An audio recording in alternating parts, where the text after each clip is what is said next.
that one word that will save your life is, in fact, the word no. The imbalance and interference in the nervous system is what causes disease. It's not the number of people that really matter, it's that individual people matter. The healthcare decision. And we are talking about how you choose to manage your health and healthcare. This is probably the most important decision that you will make for you and your family, is how you choose to move forward with healthcare, where you choose to put your time, energy, and finances.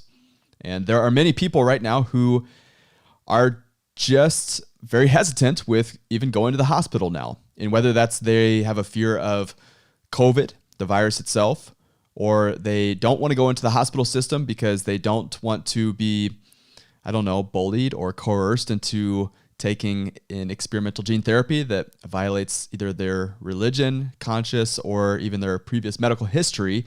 And so they don't want to go into that system. They saw maybe the medical statistics that were off, or they saw in the last 20 months, how the medical society has handled COVID, and they just don't want to participate anymore. And they're looking for a different answer. And so today's show is all about a different approach and the healthcare decision. And I'm going to speak to you today. Yes, Dr. Nick Wilson, this is my show, but I'm going to speak to you right now from a consumer's standpoint, because I once was sick and once did participate in the medical system. I used to have bad bowel problems where I was running to the bathroom sometimes 10, 12, 15 times a day. And just imagine this for a second. Here I was captain of the wrestling team. I was 6% body fat. And here I was not even being able to complete some of my matches. I remember having to pause a match, running out of a gym. So here I was in the middle of a wrestling match, full gym, full audience, the whole deal, and having to pause, run out. Everyone stopped waiting for me to come back, just because I couldn't even go through an entire match without having extreme bowel dysfunction. And initially that was an annoyance, but it turned into much more than that as the bowel problems turned into blood and stool. Went to multiple specialists. And the traditional medical approach. I was passed from doctor to doctor, from specialist to specialist, from drug to different drug. And the last doctor told me that I was going to be on this drug for the rest of my life. And at the time, I would do anything, absolutely anything, to cure my bowel problems, right? If I was on a drug for the rest of my life and I didn't have to experience the embarrassment of that, then I was certainly going to take the drug. But it didn't work. You fast forward 3 years from that conversation, and I was back in the hospital, multiple specialists, first diagnosed with ulcerative colitis, and then it was Crohn's disease. And again, the answer was, at this point, was a possible surgical intervention. And that was at the point where I realized that if I continued down this pathway, that I was going to be a lifetime customer, but I was also going to be a lifetime sufferer, and I was going to have my problems forever. And I think a lot of people have had similar experiences, and maybe it's not bowel problems like I had, but maybe it's migraine headaches, or maybe it's sciatica, or maybe it's the fact that they are struggling with high blood pressure or cholesterol, and there's just not really good answers. And it's not a new problem, in fact. This has been a problem that has been ongoing. In fact, in front of me, I have an old Newsweek article that I've held on to. This was before mass censorship was heavily involved. But this Newsweek, on the cover, it shows a man getting with 1, 2, 3, 4, 5 scalpels all around him, about to get, it looks like, open heart surgery. And it says, one word that will save your life. One word that will save your life. And you open up the cover story on the inside. That one word that will save your life is, in fact, the word no. And the article goes on to talk about how there's many medical procedures that have more risks than they have benefit, and the inherent errors that are involved in this system are, in fact, the third leading cause of death in America is iatrogenic death, which is doctor-induced. Now, am I saying that doctors are bad people, nurses are bad people? Of course not. I have doctors and nurses in my family. They're not bad people. They have good intentions. But when you apply a crisis intervention model to healthcare, you will eventually have negative effects. And that is what we are seeing. Again, not a new problem. I also have an old Time magazine that I held, that I kept with me, that I have right now in front of me, is cover story. Again, this was before mass censorship and before the media was completely bought by the pharmaceutical industry, because the cover story is what doctors hate about hospitals. And it's an insider's view of what can go wrong and how you can improve your odds of getting the right treatment. And you open it up, what doctors hate about hospitals is, quote, being the patient. So it's being you.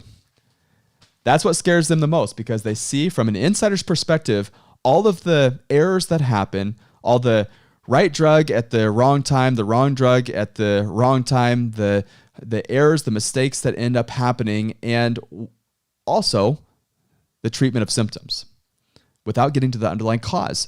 And so this is from the horse's mouth, straight from the horse's mouth, that what scares them most is being you and I. And so from a consumer standpoint, I see that more and more people are opting for a different choice in healthcare. But the problem is that people just don't know where to go now. Yes, they don't trust their doctor as much as they once did. That is true for many people. But they don't know what to do, and they don't know where to go. And so I'm not going to spend a lot of today's show on the flaws in the system. I think we all get the fact that the system is either somewhat or completely flawed, and that we need a different approach. But we can't wait for someone to develop the approach for us. It starts with you and I as a consumer making better decisions. And so today we were talking about better decisions in healthcare and how we navigate this absolute train wreck of a mess that we call healthcare, which really should be called crisis intervention, because that's exactly what it really is. I want to give you an example of maybe how to think differently about this. The common cold. The common cold cure, as an example. We look at the cure as modern society, as modern healthcare. We look for the cure for the common cold without necessarily looking at the cause. And we certainly don't look at the host. The cure for the common cold, if you were to just say Google that search term, the cure for the common cold, and I'm going to do this right now in front of you, and I just want to show you how ridiculous this really is, the way that we as a society think. The cure for the common cold. Now watch this. The cure for the common cold. Cold remedies. What works? Will there ever be a cure? Erasing cold symptoms. Erasing viral infection symptoms. Will there ever be a cure for the cold? Scientists close in on a cure for the common cold. So whether it's the common cold or it's cancer or it's another disease, oftentimes the cure seems to be hidden from us. It seems to be that it's not easily accessible. And I'll give you an example of that. Gene editing technologies. This is the new buzz in the biotech field. And these are the this gives scientists the ability to basically edit genes to mitigate your disease risk. And so without going into all the details of this, you've heard of the mRNA vaccine. That was a new technology, if you will, to have an influence on the genetic expression. Doesn't necessarily change your genetic code, but the expression of your genes. And this is a new field that is highly interesting to scientists, to change your genetic expression to influence the symptoms of disease.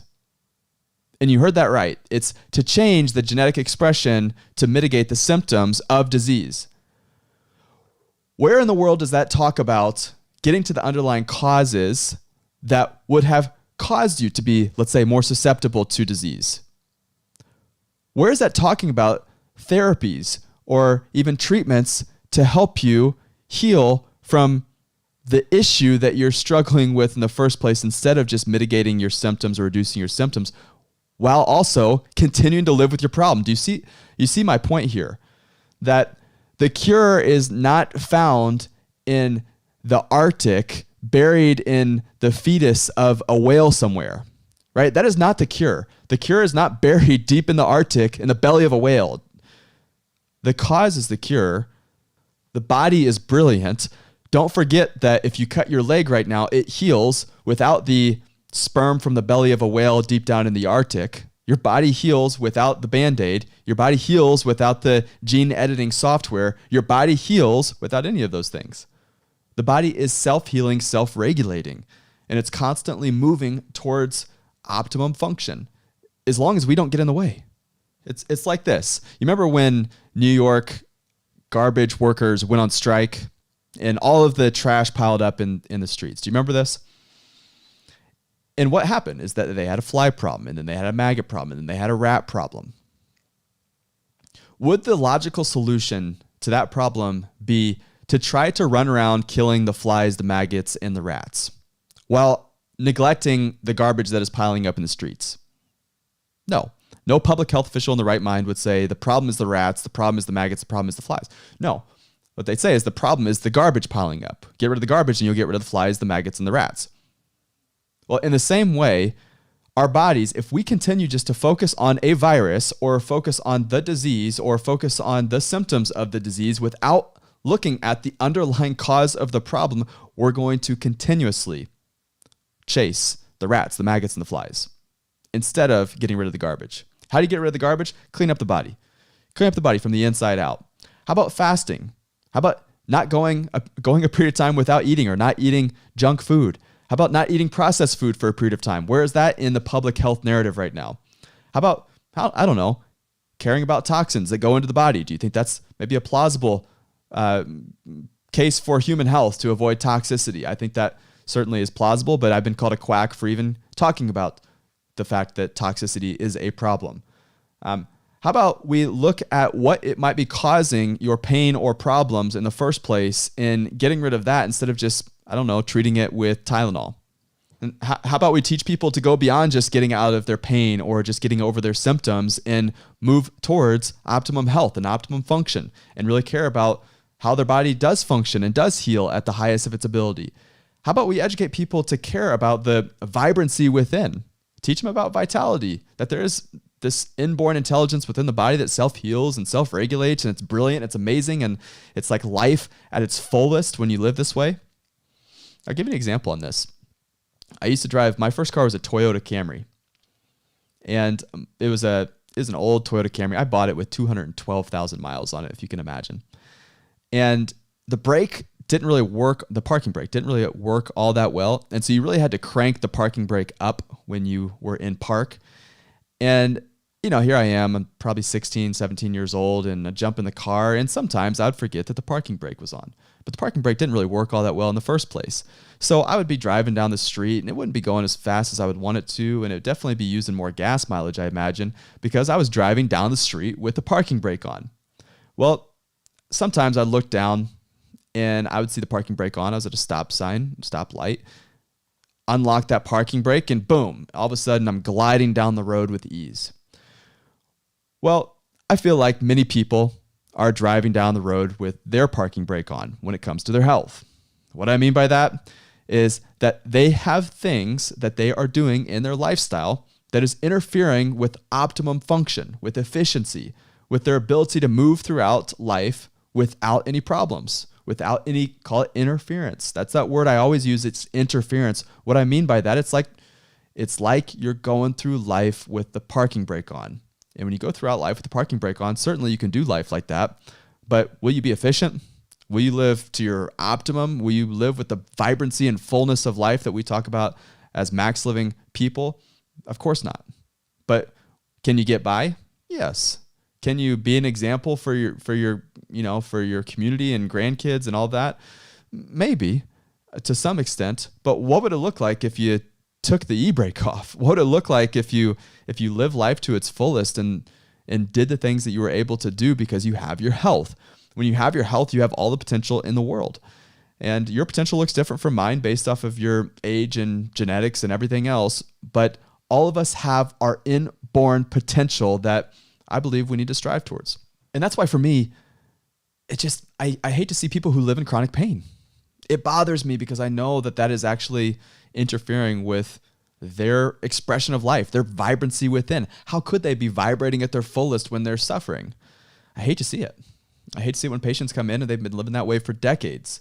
And that's for me, I think one of the driving factors. I hate to see when somebody is suffering unnecessarily. It bothers me. I think that's one of the reasons I get so fired up, is because for many people, there's a different answer and maybe a different choice in healthcare that they just didn't even know about. They weren't even introduced to it. It's one of the reasons that when I take a look at a patient, when they first come in, the first thing I look at is their nervous system. How's their nervous system functioning? That's, if we're talking about vibrancy and life within, where does that come from? That comes from the brain and spinal cord. And when it's damaged at the spinal level, then you're going to see a disruption in patterns there. And how can the body function when it's not healing and regulating at its absolute best? And so we look at the nervous system first and foremost. And yes, do we care about nutrition? Of course we do. Nutrition matters. Do we care about toxicity? Of course. Toxicity is a huge problem. Oxygenation of the tissues are extremely important, so we look at that as well, and building lean muscle, and if that person is even capable of doing so. And mindset is crucial, but a balanced nervous system is at the absolute foundation, because if your nervous system is being thrown off because of chemical, emotional, or physical stress, well, then your body's not going to be able to heal, function, and regulate the way that it should. Now you combine that with the trauma, and maybe it's spinal stress of neck pain, or maybe it's headaches, or maybe it's the fact that this person is dealing with lower back pain or sciatica, or this person is dealing with chronic shoulder issues that, by the way, many of those shoulder issues, 8 out of 10 of them are actually coming from the upper thoracic spine, or the lower part of the neck, so the cervical spine. And yet these problems many times are either neglected or just covered up in general. And so the goal is not just to get out of pain. I want to be very clear about this. The goal is that be maybe the first step, get out of pain, get over the problem, maybe even reverse the chronic issue that you've had. But the next step, let's move into the next step, which would be, all right, now that I'm out of pain, I don't stop there. I want to experience the fullness of life. And that's why you hear about people who are like, man, I do this, I'm going to be doing this for the rest of my life. And they're talking about living max living. That's why you see the vast majority of my patients are not new ones. They're ones who have been coming to me for 5, 6, 7, almost 8 years now. And I think about the fact that, yeah, it's because when you experience life and you experience, I don't know, the fullness of life, or how good life can be, or when you overcome your problems, most people want to continue to do the thing that got them there in the first place. And so the first step in my office, what I do is I look at the spine and nervous system, check that, we analyze that, look for individual problems that you might have, and that might be, again, symptomatic problems that you're aware of, old traumas that you're aware of. Maybe it was a sports injury or football, or maybe it was a car accident, or maybe it was a slip and fall of an injury. By the way, many times those injuries don't heal properly, those underlying injuries, when they're left there and not managed correctly. And that can be the root cause of somebody experiencing pain, discomfort, or underlying issues. Again, the goal is not to palliate those symptoms. The goal is to get to the cause, correct those, so you don't deal with those for the rest of your life. And so what we then do is we put together a plan of attack to correct those problems, but then talk about how to not just correct those problems, but now let's talk about how to get your life back, how to set goals for yourself to be able to do the things you want to be able to do indefinitely, and not just palliate your symptoms to be symptom free, although that's the first step.